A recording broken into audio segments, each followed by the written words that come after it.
नमस्कार, आप देख रहे हैं भिलाई का सच। आज रायपुर के तूता धरना स्थल पर हजारों की संख्या में मसीह समाज के लोग पहुंचे। इनका विरोध ये है कि धर्मांतरण कानून को लागू कर दिया गया और हमसे पूछा नहीं गया। हमारे किसी भी प्रतिनिधि को यहाँ बुलाकर चर्चा नहीं की और इस कानून में कई पेच है जिसे बदला जाना चाहिए और अगर हमारे से चर्चा किए बिना इस कानून को लागू किया जाएगा तो हम चुप नहीं बैठेंगे। आइए देखते हैं क्या कहा मसीह समाज के प्रतिनिधियों ने। कर रहे हैं मेरे प्रिय साथियों, आज का ये दिन एक काले दिवस के रूप में लिखा जाएगा। क्यों? क्योंकि ये साए सरकार ने एक ऐसा काला कानून लाया है जो कानून सिर्फ एक समाज के लिए नहीं बल्कि पूरे समाजों के स्वतंत्रता पर, समानता के अधिकार पर अतिक्रमण है या नहीं है। आज ये जो तूता मैदान की शुरुआत हुई है, मैं तमाम आयोजक मंडल को दिल से धन्यवाद देना चाहता हूं कि आपने ये आयोजन किया और इस आयोजन की सफलता यहां से लेकर कोंटा तक और यहां से लेकर सरगुजा के आखिरी गांव तक जानी चाहिए। बस्तर की तरफ से मुझे कहने के लिए मिला है, बस्तर एक ऐसा अनुसूचित जनजाति क्षेत्र जहां सतावे का दूसरा नाम ईसाई धर्म है। समाज के विरुद्ध नहीं, हमारी लड़ाई किसी विचारधारा के विरुद्ध नहीं, हमारी लड़ाई उन लोगों के खिलाफ है जो छत्तीसगढ़ के अंदर में धर्म को धर्म से, आदमी को आदमी से, औरत को औरत से टकराने का प्रयास कर रहे हैं और यह कतई होने नहीं दिया नहीं जाएगा। आज एक महत्वपूर्ण विषय है हमारे इस स्वतंत्रता विधेयक के ऊपर में दिए गए संविधान विरोधी गतिविधियों का आर्टिकल 25 का सीधा उल्लंघन है। मैं पूछना चाहता हूं साए सरकार से कि आप राज्य में जब सरकार के लिए वोट मांग रहे थे तब आपने कहा था कि आप छत्तीसगढ़ को एक सुनहरा राज्य बनाएंगे। आज इस राज्य को अडानी गढ़ बना दिया गया है, जल जंगल जमीन सबको लूटा जा रहा है और जब संविधान की और शिक्षा रोजगार की बात की जा रही है तब छत्तीसगढ़ को गुमराह करने के लिए यह विधेयक लाया गया है। मैं पूछना चाहता हूं गृह मंत्री जी से, अपने कवर्धा क्षेत्र में और पूरे छत्तीसगढ़ के लोगों को लाओ, बाहर लोगों के हाथों में बेच दो। इन हालातों के साथ काम चल रहा है। बहुत सीमित शब्दों में मैं अपनी बातों को कह रहा हूं।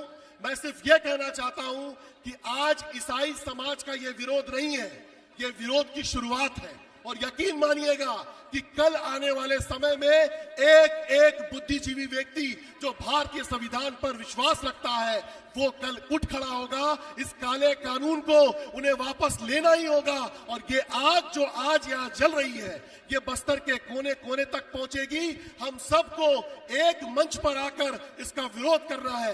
मैं पुनः शुभकामनाएं देता हूं इस समिति को जिन्होंने ये प्रयास किया है और आप सभी को जो यहाँ पर एकजुट है, पर ये लड़ाई खत्म नहीं होने वाली है, अभी तो पिक्चर बाकी है। तो मेरा यही निवेदन है, पुनः एक बार जोरदार नारे के साथ बोलो प्रभु यीशु मसीह की, बोलो प्रभु यीशु मसीह की। धन्यवाद, बहुत बहुत धन्यवाद। हमारे बीच में युवा नेता हमारे बीच में हैं, भाई कृतेश मानिकपुरी छत्तीसगढ़ी में अपना भाषण हमारे बीच में रखेंगे। ताली बजा के स्वागत करें। जय जोहार, जय छत्तीसगढ़, जय यीशु की। मैं यहाँ छत्तीसगढ़ सरकार के जो फेसबुक पेज है वो देखता हूँ, फॉलो करता हूँ, तो कभी भी मैं नहीं देखे हूँ कि सीएम सरकार हम क्रिसमस के बधाई दे या गुड फ्राइडे को बधाई दे, कभी नहीं दे है। और ये कानून गलत ला है तो तुष्टिकरण के राजनीति पर ला है, एक समुदाय खुश करे बार। हमारे मोदी साहब की थे और वो 2014 में अभी तक प्रधानमंत्री का की थे मालूम, सबका साथ सबका विकास। तो ये राजनीति कहाँ गए भाई? आप जो कानून लाए हो काला कानून, हम इसलिए कह रहे हैं क्योंकि उस कानून में केवल आप मसीह समाज ला प्रताड़ित करा था। तो हम ये बात लकी बोन अब नहीं सही बोन, बदल के रही बोन। सब बोलो अब नहीं सही बोन, बदल के रही बोल। बहुत बहुत धन्यवाद। मैं निवेदन करूंगा हमारे युवा नेता जिसको आप लोग भली भांति जानते हैं, भाई प्रभाकर सोनी हमारे बीच में अपना उद्बोधन देंगे। ताली बजा के स्वागत करेंगे।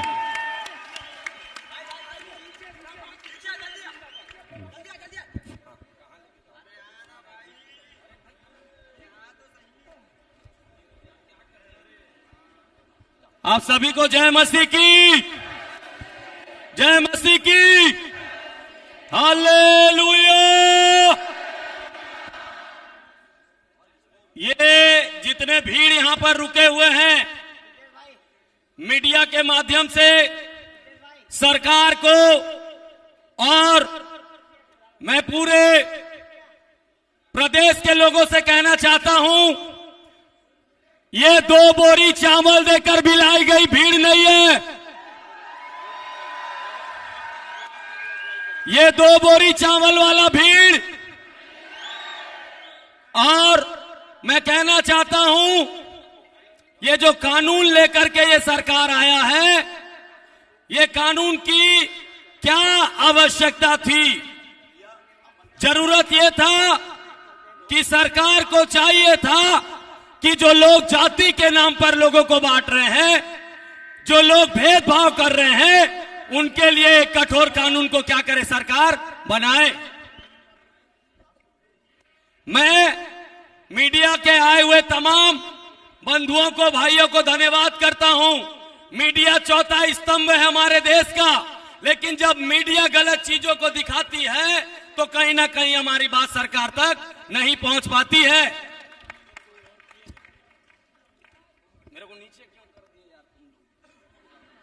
मेरे को यहोवा ऊपर रखा, हम लोग नीचे कर रहे हो। सभी भीड़ ध्यानपूर्वक सुनेंगे। हम संविधान को मानने वाले लोग हैं और इसी कारण आज संविधान के दायरे में रह करके इस जगह पर हम लोग एकत्रित हुए हैं। और मैं ये सरकार को कहना चाहता हूं, जो ये मसीह लोगों के ऊपर में अत्याचार कर रही है और ये जो कानून लाई है, ये केवल मसीह लोगों के लिए नहीं है, वो हर एक अल्पसंख्यक ST SC OBC समाज के लोगों के लिए भी है। आज चेत जाइए इस बात को। अल्पसंख्यक समाज, ST SC OBC समाज लगातार आर्थिक असमानता, जातिगत असमानता को झेलता हुआ आया है। मैं जितने भी लोग यहां पर अधिकार के लिए लड़ना है, ज्यादा से ज्यादा आप हमको जेल में डालेंगे कि अपने हक, अपने अधिकार के लिए आज इस जमीनी स्तर पर उतरा हुआ है। ये देश में जितना भी हिंदुओं का अधिकार है, उतना सिख, ईसाई और मुसलमान का भी अधिकार है। ये देश के हम लोग भी नागरिक अपने धर्म का प्रचार प्रसार करें, तो ये सरकार क्यों कहता है कि उसे पूरी तरीके से फैला दिया जाए, समाज में बोला जाए, प्रशासन के द्वारा पूरा ढिंडोरा पीटा जाए? मेरा आस्था है, मेरा अधिकार है, मेरा सम्मान है, कुछ मेरी व्यक्तिगत चीजें हैं, उसे मैं पब्लिकली क्यों करूं ये सरकार के कहने पे? कलेक्टर कौन होता है जो मेरे लिए मेरी आस्था का चुनाव करेगा? मुझे तो संविधान ये अधिकार दे चुका है। मैं आप सभी मसीह समाज के और यहां आए हुए विभिन्न लोगों को कहना चाहता हूं, आपके अधिकार के लिए कोई लड़ने वाला नहीं है, आपको आवाज उठाना पड़ेगा एक एक लोग को। ये भीड़ को जब कोई संगठन और कोई नेता पार्टी या कोई राजनीति पार्टी देखता है, रोटी सेकने के लिए आ जाता है। ये भीड़ के लोगों को जब चर्च के ऊपर अंदर में घुस घुस के मार रहे थे, तब कहां गए थे तमाम पार्टी के लोग? तब कहां गए थे तमाम पार्टी के लोग? मैं सवाल करना चाहता हूं तमाम उन लोगों से जो आज मुझे फोन कर करके बोल रहे थे, हमको मंच से बोलने के लिए दीजिएगा, हमको आने दीजिए, हमारा बैनर रखने दीजिए। ये कोई संगठन या राजनीति पार्टी की भीड़ नहीं है, ये मसीह समाज के वो सताए गए, प्रताड़ित किए गए सरकार के द्वारा आज मजबूर होकर यहां इकट्ठी हुई भीड़ है। ये छत्तीसगढ़ एक शांति प्रिय राज्य है। मसीह समाज एक शांति प्रिय राज्य लोग हैं, और आज इस प्रकार से ये सरकार ये काला कानून ला करके हमारे ऊपर में दबाव बना रहा है। मैं कहना चाहता हूं, मुझे आपसे परमिशन लेने की जरूरत नहीं है कि मैं क्या खाऊंगा, क्या पीऊंगा, क्या पहनूंगा। मुझे ऑलरेडी संविधान अधिकार दे चुका है। मैं किसको मानूंगा इसका अधिकार भी मुझे संविधान दे चुका है। मैं आप सभी जितने सम्मानित साथी यहां पर एकत्रित हैं, आप लोगों को कहना चाहता हूं, अपने हक अधिकार के लिए जैसा यहां पर आए हैं, अपने हक अधिकार के लिए लड़ना सीख जाओ। डर के घर में बैठना नहीं है। पहले लड़े थे गोरों से, अब लड़ेंगे चोरों से। झूठे आरोप लगाना बंद करो। और ये लोगों को चाहिए कि ये छत्तीसगढ़, मैं फिर से कहना चाहता हूं, एक अपराध का गढ़ बन चुका है। इसके लिए कठोर कानून चाहिए। हर वह बेटी बहू को रेप करने वाले लोगों के लिए वो कानून को बना करके ऐसे छोड़ दिए हैं। 2 पैसा दे के लोग चाकू मार के छूट रहे हैं, नशा बेच के लोग चाकू मार के छूट रहे हैं। गुंडागर्दी नहीं सहेंगे, गुंडागर्दी नहीं सहेंगे, अरे गुंडागर्दी नहीं चलेगी। झवरिया अपने प्रार्थना करने वाले हमारे घरों में घुस घुस के हमको मारा जा रहा है। अरे मैं ये सरकार से कहना चाहता हूं, यदि हम भी मारने वाले लोग होते तो मारते, लेकिन हम शांति प्रिय लोग हैं, इसीलिए शांति की तरीके से अपने आवाज आप तक पहुंचा रहे हैं। बोलो यीशु मसीह की, हाथ उठा के यीशु मसीह की। मैंने एक वीडियो देखा जहां पर एक मसीह अस्पताल, एक क्रिश्चियन अस्पताल को बंद करके ढोल ताशा बजा के लोग नाच रहे हैं। ये कौन सा धर्म का काम है? कौन सा धर्म आपको सिखाता है अस्पताल बंद करवाना? कौन सा धर्म आपको सिखाता है किसी को जबरिया मार करके जय जय बुलवाना? कौन सा धर्म सिखाता है? कभी किसी ईसाई को देखे हो कोई मंदिर में जाकर के तोड़फोड़ करते हुए? कभी कोई ईसाई को देखे हो मस्जिद तोड़ते हुए? कभी भी कोई मसीह व्यक्ति आपको लड़ाई झगड़ा मंदिर मस्जिद के नाम से करता हुआ नहीं दिखेगा।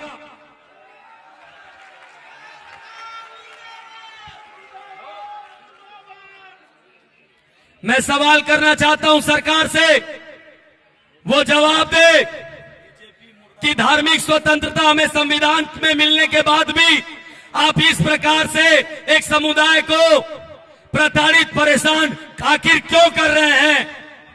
क्या हमको छत्तीसगढ़ में जीने का अधिकार नहीं है क्या? जितना ये छत्तीसगढ़ में हिंदू मुस्लिम है, उतना हम लोगों का भी पूरा पूरा अधिकार है। तानाशाही नहीं चलेगी। मेरे भाई बहन आपको कहना चाहता हूं, सरकार डरी हुई है, सरकार डरी हुई है। इस कारण हमको उठा करके ये मैदान पे आने के लिए मजबूर कर दी है। नहीं तो ये भीड़ आज रायपुर में बताया रहता सरकार को कि मसीह लोगों की ताकत क्या होती है। काला कानून वापस लो, अरे काला कानून वापस लो, गुंडागर्दी बंद करो, गुंडागर्दी बंद करो। मैं आप लोगों से कहना चाहता हूं, ये जो आंदोलन यहां पर हो रहा है, ये संवैधानिक दायरे पर हो रहा है। किसी भी प्रकार से हम उग्रता फैलाने वाले लोग नहीं हैं। हम संविधान को मानने वाले, उसके दायरे में काम करने वाले लोग हैं। और आप सभी को भी कहना चाहता हूं, किसी भी प्रकार से उग्र होकर, किसी भी प्रकार से गलत कामों को करके अपने मसीहत का पहचान को मत खोइए। सरकार देखना चाहिए कि हम लोग लाठी और डंडा से नहीं, हम लोग शांति प्रिय लोग अपनी आवाज को पहुंचा करके जीत के दिखाएंगे। हम लोग 2 साल की राजनीति की गद्दी पर आप बैठे हुए हैं, इस प्रकार से किसी एक समाज के लोग को प्रताड़ित करेंगे तो हर एक राज्य में होने वाले चुनाव में उसका परिणाम को आप देखेंगे कि आपकी सीट और आपकी जो है कुर्सी खसक रही है। झूठा आरोप बंद करो। मैं ज्यादा कुछ नहीं बोलूंगा, मेरी आवाज आप तक पहुंच चुकी है। मैं जानता हूं आप सब जागने वाले जागृत लोग हैं, जागरूक जनता है। ये 2 रुपया देकर, 5 रुपया देकर, 2 बोरी देकर बुलाए हुए लोग नहीं है। इतना लोग को अगर हमारे पास पैसा होता, कोई मिशनरी फंड आते रहता, कोई विदेश का पैसा आते रहता, तो आप लोग को भूखे रखते क्या? नहीं। आप में से बताइए कितने लोगों को हमने पैसा दिया और खाना खिला के यहाँ बुलाया है? सब अपने घर से अपना रोजी रोटी, अपना पैसा खर्चा करके यहाँ इसीलिए आए हैं। कोई 2 बोरी चावल के लिए नहीं, अपने हक और अधिकार के लिए लड़ने आए हैं आप। जो सरकार निकम्मी है। मैं आप लोग से कहना चाहता हूं, महामहिम के निवास स्थान के लिए हम लोग प्रवेश करने के लिए जा रहे हैं। अभी ये पूरी भीड़ ध्यान से सुनेंगे, ध्यान से सुनेंगे। ये अंतिम शब्द है। ये पूरी भीड़ महामहिम राज्यपाल के निवास स्थान के लिए प्रस्थान करेगी। और मैं आप लोगों को कहना चाहता हूं, कोई भी असंवैधानिक काम कोई नहीं करना है।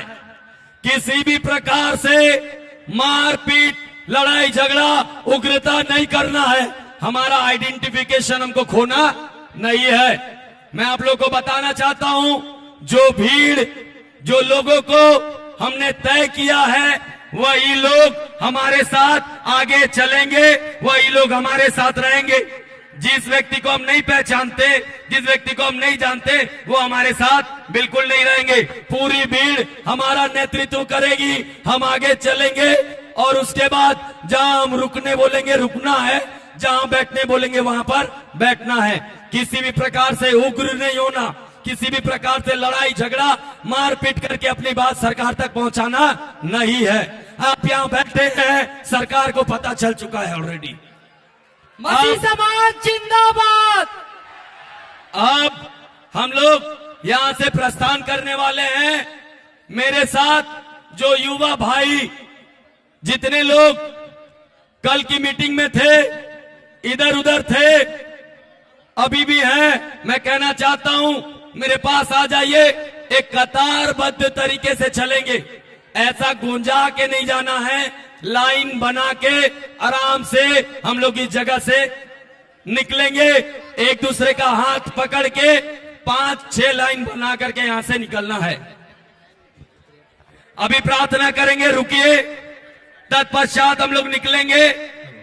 हमारे पास्टर प्रार्थना करेंगे, उसके बाद कोई भी इधर उधर नहीं जाएगा, कोई भी इधर उधर नहीं जाएगा।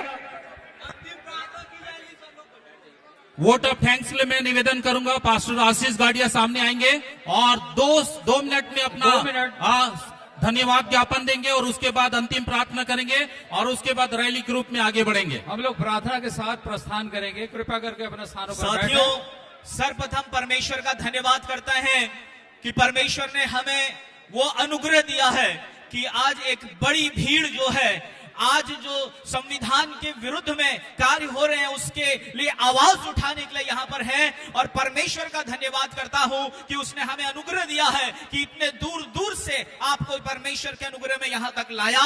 मैं धन्यवाद करता हूँ साथ हर एक व्यक्ति का, विशेष करके मैं धन्यवाद करता हूँ संयुक्त मसीह समाज के हर एक चेयरमैन का, जिन्होंने इस मीटिंग को, इस सभा को सफल बनाने के लिए अपना सहयोग प्रदान किया है। मैं धन्यवाद करना चाहता हूँ समस्त जिलों के पासवानों का, अध्यक्षों का और उन वहां पर के पदाधिकारियों का, जो यहां पर दूर दूर से आकर उन्होंने अपना समर्थन दिया है। मैं आपका बहुत बहुत धन्यवाद करता हूं। मैं विशेष करके धन्यवाद करता हूं इस सभा को सुव्यवस्थित करने के लिए जो जवानों की टीम काम कर रही थी। मैं विशेष करके धन्यवाद करता हूं समस्त जवान भाई बहनों का।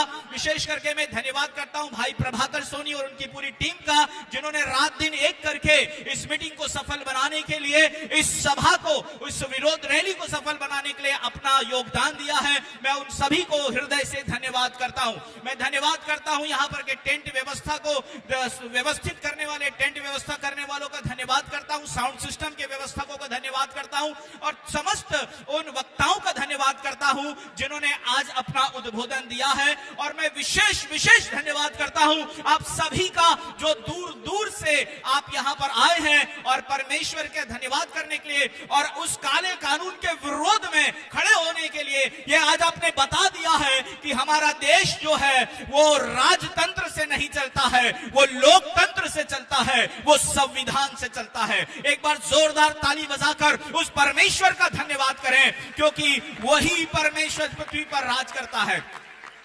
आइए इस समय एक बार पुनः मैं प्रत्यक्ष अप्रत्यक्ष जिन्होंने भी इस सभा को सफल बनाने के लिए अपना योगदान दिया है, उन सभी को मैं बहुत बहुत धन्यवाद करता हूं।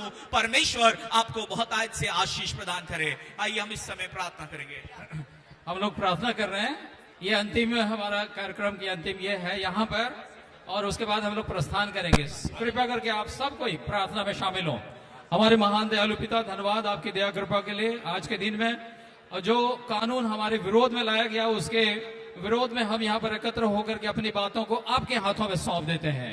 और प्रभु जी, जबकि हम यहाँ से प्रस्थान करते हैं अपने ज्ञापन को राज्यपाल को सौंपने जी के लिए, तो प्रभु जी आप हमारी सहायता करें कि हम वहाँ पर प्रभु जी बहुत ही सुव्यवस्थित रूप से वहाँ पर जा सकें, अपने ज्ञापन को उनके हाथों में सौंप सकें, और महामहिम राज्यपाल जो है इस पर विचार कर सकें और उसका हमारे पक्ष में अपना विचार रख सकें। सो हम आपका धन्यवाद करते हैं, यहाँ तक आपने हमारी सहायता की। आगे के कार्य में जब हम वहां पर जाते हैं, उसमें प्रभु जी हमारी सहायता और हमारी अगुवाई करें। धन्यवाद सहित यीशु मसीह के नाम मांगते हैं, सुने ग्रहण करें, आमीन। हमारे परमेश्वर पिता का प्रेम, प्रभु यीशु मसीह का अनुग्रह, पवित्र आत्मा की शांति, सहभागिता, संगति हम सबों के साथ आज से लेकर के यीशु मसीह के द्वितीय आगमन तक हमेशा हमेशा होती रहे, आमीन। बोले यीशु मसीह के काला कानून। मार्च करेंगे हम वहां तक मार्च करेंगे। प्रभाकर भाई लीड करेंगे। प्रभाकर भाई के पीछे पीछे आप सबको उनका अनुसरण करना है। जैसे वो बोलेंगे हमको वैसा करना है। कोई असंवैधानिक काम नहीं करेगा, कोई असंवैधानिक नारा नहीं लगाएगा। हम परमेश्वर के लोग हैं, उसका परिचय देंगे। इसीलिए भाई प्रभाकर है, जेंट्स लोग सामने रहेंगे, लेडीज लोग पीछे रह सकते हैं। इसीलिए कोई कहीं घर नहीं जाएगा। अभी हमारा आधा काम हुआ है, हमको वहां तक जाना है। प्रशासन की ये खबर बनाए जाने तक धरना प्रदर्शन जारी था। इसके बाद इन सभी लोगों का कहना था कि राज्यपाल भवन कूच किया जाएगा। इसमें और अपडेट जो भी आएगा हम आपको दिखाते रहेंगे। बने रहिए भिलाई का सच के साथ। हमारे चैनल को लाइक, शेयर, सब्सक्राइब करना न भूलें। नमस्कार।